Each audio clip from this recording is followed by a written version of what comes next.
পুরুষ মানুষের খুব বেশি ভালোবাসা আর যত্ন হজম হয় না। যখনই কোনো পুরুষকে কেউ খুব বেশি ভালোবাসে, যত্ন করে, তখনই পুরুষ তাকে সস্তা মনে করতে শুরু করে। এবং নারীর ক্ষেত্রেও সেম। নারীকে আপনি যখনই খুব বেশি ভালোবাসবেন, খুব বেশি যত্ন করবেন, তার প্রত্যেকটা আদেশ মানবেন, দেখবেন যে সে আপনাকে সস্তা মনে করা শুরু করবে। এবং মানুষের নেচারটাই হচ্ছে এরকম, মানুষ যেটা খুব সহজে পেয়ে যায়, মানুষ সেটার 2 পয়সা মূল্যায়ন করতে চায় না, ঠিক কিনা বলেন?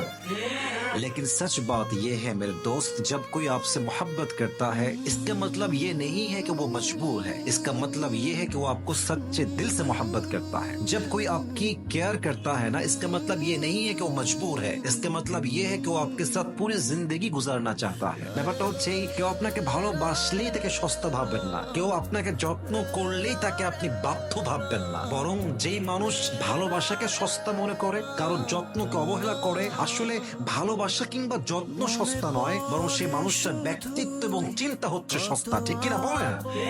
অতএব যে আপনাকে ভালোবাসে তাকে মূল্যায়ন করেন, যে আপনার যত্ন করে তাকে আপনি মূল্যায়ন করেন। আপনার মূল্য বাড়াই দিবে একজন, বলেন সবাই, তিনি কে?